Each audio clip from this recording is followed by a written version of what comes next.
Welcome to Explore the Mahoning Valley.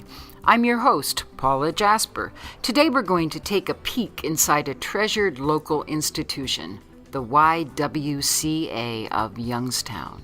1 century ago, after raising $150,000, several members of the city's most prominent families established a permanent space for the YWCA of Youngstown, a 5-story brick structure on West Rayen Avenue. Under the leadership of Director Constance Schaefer, the YWCA recently undertook an ambitious $10 million renovation and restoration of the historic building. Today, we're going to meet Development Director Leah Brooks, who will take us on a tour of the facility. In the historic lobby, a lot of preservation was done back to circa 1923. The woodwork was all preserved, and the colors are of the historic color palette as best could be matched to those times. 6/6 pane, crossbar windows. And this space is yet to be developed. We're hoping that we are able to put some vendors in here, maybe a small coffee shop, some consignment shops, but also to use it as an entertainment space. It's a large meeting room. Part of our art show will be here this summer. And so we're really excited about the potential in the future for this space. The 4th floor was originally a housing floor of the YWCA, single dorm room style. When it was renovated, you'll notice many doors down the hallway. Some are white and some are green. The green doors are the entranceways to the new apartment areas, but due to the nature of the historic preservation of the building and the funding associated with it, we had to maintain all the doors. So the white doors are no entrance that are wall boarded on the inside of the apartment unit, and the green doors are the entrance ways. Another issue was the hallways. We could have actually made the units larger, but we had to maintain the current size of the hallways per the historic preservation.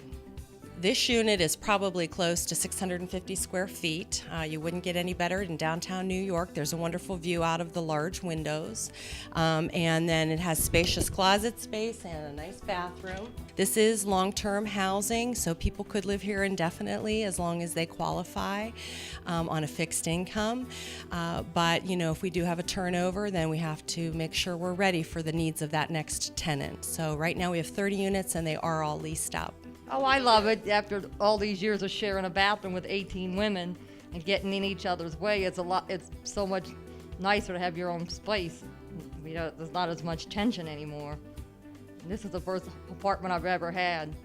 I am the program manager of Youth and Empowerment. I oversee all of our youth programming, which includes youth 2.5 to 12 years old. We've also done some programming with character building inside the Youngstown City Schools, where we go in and we do anti-violence, anti-bullying curriculums along with financial management. Whatever services the women need, we're here for them. Again, we go out into the community. Sometimes the women need furniture. We go to various agencies and try to give them referrals to get furniture. If they need services, some of the women have mental health problems. We send them to, or we actually call the agency and see if they can be serviced at the various mental health and community agencies in the community. My responsibilities at the YWCA is to teach life skills and offer case management services. Life skills entails money management, anything like drug and alcohol treatment, things like that. Our women who are in our program, when they're usually homeless and they come in with all kind of problems, and we try to assist them with helping them be self-sufficient and becoming productive members in society so that they can move on and raise their income and work towards getting permanent housing.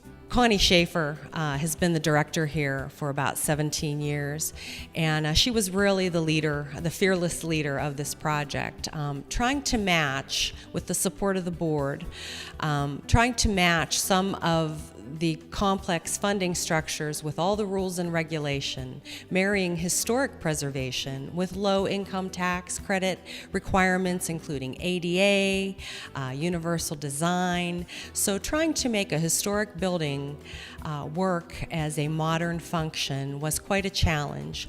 Timing of money, timing of contractors, relationships between architects, contractors, subcontractors, and making all that work was really a miracle feat.